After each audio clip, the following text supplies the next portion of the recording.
আমার একটা বিষয় একটু বলার আছে যে আমি অবশ্যই আইনি পদক্ষেপ নিব এটার বিরুদ্ধে, যে এত বড় একটা মিথ্যা কথা তার ড্রাইভার যেহেতু দেখেছে, তার ড্রাইভার মানে আইনি পদক্ষেপের আগেও কিন্তু এটা মাথায় রাখতে হবে।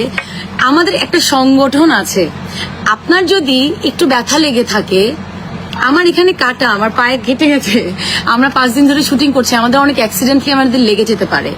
সো ব্যক্তিগত আক্রমণটা আপনি আমাকে করেছেন, যেটা আমার মনে হয় আমি যদি করতাম তাহলে আসলে আপনি আমার সেটেই থাকতেন না, আমার কাছে এটা মনে হয়েছে। আপনি আমাকে একটা কথা বললেন যে আপনি হঠাৎ করে আমাকে একটা যাওয়ার সময় একটা কথা বলে গেছে, তোমাদের কি মনে আছে যে যাওয়ার সময় বলে গেছে তুমি আমাকে মারলা, আমি এখনই আমাকে হুমকি দিয়ে গেছে সে যে আমি সাংবাদিকদেরকে জানাবো, প্রেস কনফারেন্স করবো, সামথিং লাইক দ্যাট। সো তার এটা আসলে প্রি প্ল্যান ছিল। আর তাকে যদি আমি মারতামই, সে প্রথম দিন কেন সেটে কমপ্লেন করেনি?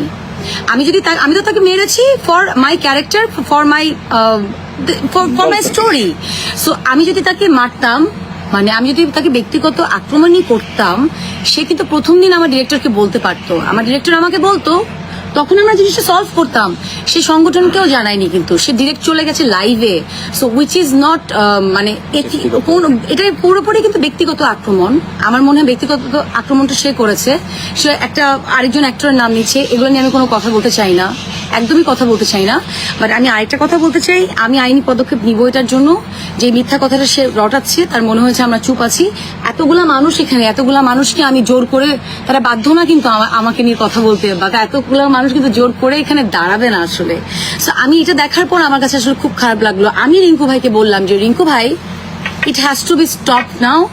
আর আমি এখন আইনি পদক্ষেপ নিব, তার আগে আমি আমার সংগঠনের সাথে বসবো। বাট এটা আমার প্রোটেস্ট করতে হবে, বিকজ আমাদের যে কোনো সেক্টর কি, মানুষ অনেকে নেগেটিভ মনে করে, অনেকে পজিটিভ মনে করে, সব জায়গায় পজিটিভ নেগেটিভ আছে। বাট এই মিথ্যা কথাটা রটানো বা বলা ইন ফ্রন্ট অফ পাবলিক, আমার কাছে এটা কোনোভাবে এথিক্যাল মনে হয় নাই। সো আমার কাছে মনে হয়েছে I need to clear this things, যেটা পুরোপুরি মিথ্যা। ওয়াশরুমে 1 ঘন্টা থাকা, নেশা করা। ফার্স্টে সে একটা কথা বলেছে যেটা আমি বুঝিই নাই। সে বলেছে যে তার গায়ে থেকে একটা গন্ধ আসছে, 1 ঘন্টা ওয়াশরুমে ছিল। আই ওয়াজ কনফিউজ যে কি বলছে। দেন আমি আস্তে আস্তে বুঝলাম যে সে কি মিন করেছে, এবং এটা সে আজকে আসলে ইন্টারভিউতে বললো যে সে এটাই মিন করেছে। So these are not true, আসলে দিজ আর নট ট্রু। ওই মিথ্যা কথা, মানে এটা কোনোভাবে সম্ভব? মানে আমরা তো এটা আমাদের সাথে সাথে পাঠিয়েছি যে ওয়াশরুমে যাবে, লেট করবে, তুই যা। শুটিং এর প্রয়োজন নেই, সময় হচ্ছে বড় বড় চটকানা দেয় নেই, গাল চাল তো লাল হয়ে যেত। সেটা তো মানে পার্সোনালি নেওয়ার কিছু নাই তো। ইভেন হ্যাঁ, এটাই হচ্ছে হ্যাঁ। আরে ভাই, রমজান মাস, সে পাবলিক প্লেসে ব্যথা লাগছে বা এটা নিয়ে কথা বলতে একটা বড় বিষয় হলো যেটা ওটা যদি নিয়ে কথা গাঁজা খাইতো, স্বামী অথবা ড্রাইভার কিন্তু এতটুকু অ্যাক্সেস পাবে না যে তানজিন তিশার খুব কাছাকাছি এসে গাঁজা খাওয়ার দৃশ্য দেখবে, অথবা এটা পাবে। এটা সবচেয়ে বড় একটা ফ্যাক্ট কিন্তু। তো আমরা এটা কিন্তু আসলে এই ফ্যাক্টটা এরকম না, এটা ব্যক্তিগতকরণ করা হচ্ছে আর কি, যেটা বিষয়।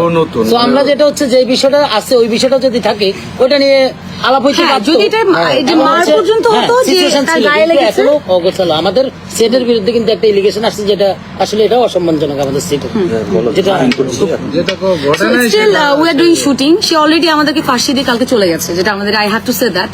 ইভেন আমি কালকে আমার সংগঠনকে যেমন জানিয়েছি, আমাদের সেটে কিন্তু আমার বাবাকে অ্যাক্টর করছে সেলিম ভাই। সেলিম ভাই আমাদের সেটে ছিল, সেখানে সেলিম ভাই সেটে ছিল, তার সাথে কথা বলেনি। আমাদের সিনিয়র আর্টিস্ট, আমাদের ওইটাও আমার একটু বলার আছে যে আমাদের এই পরিবারের জিনিস আমরা যদি নিজেরা সমাধান না করে আগে পাবলিক প্লেজে নিয়ে যাই, তাহলে পাবলিক আমাদের কি পাবে?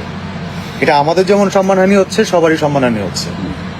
এবং আমার কাছে মনে চিন্তা করা হয় উচিত সবার আগে। এটা আমি আসলে এটা আমি জানি না, আমার দর্শক যারা আমাদের শুটিং করতে হবে। হ্যাঁ, সো আমরা এখন প্রত্যেক সেটে আছি। ফ্যামিলিতে টুকটাক ঝগড়া হয়, তো আগে ফ্যামিলি মিট করতে হবে। ইভেন তো আমি যদি বলি ওই জায়গা থেকে, সো আসলে আর কিছু বলার নাই। আমরা এখনো মানিকগঞ্জে শুটিং করছি, স্টিল আমাদের বোধহয় একটা সিন আছে, অনেক ইম্পর্টেন্ট ভাইটাল সিন। আমরা অলরেডি একদিন ফেসে গেছি। এই আর্টিস্ট আমাদের যে আমার যে কো আর্টিস্ট চলে গেছে হঠাৎ করে। সো আমরা অলরেডি ক্ষতিগ্রস্ত এটার জন্য। আমরা তখনই ওখানে সলভ করতে পারতাম যদি তার একটু থাপ্পড়টা একটু জোরে লেগে যায়, সে বললেই পারতো যে আমার এটা জোরে লাগছে, এটা কি। বাট এটা এত পর্যায়ে নিয়ে যাওয়া, আসলে তার এটা প্রফেশনাল জায়গা, আরো বেশি হাইলাইটেড হওয়া ছাড়া আসলে আর কিছু না, এটা আমার মনে হয়। এনিওয়ে, আইন আছে এবং আমাদের অ্যাক্টর সিকিউরিটি আছে, আমাদের ডিরেক্টর গিলস আছে, তারা এখন সুবিচার দিবে। সুবিচারটা তারাই দিবে, আই হোপ সো। আমার মনে হয় এরকম সোশ্যাল মিডিয়াতে কুচ্ছা রটানোর কোনো দরকার নাই। তুমি তোমার কাজ দিয়ে বড় হও, এরকম কুচ্ছা দিয়ে বড় হও না। Thank you so much.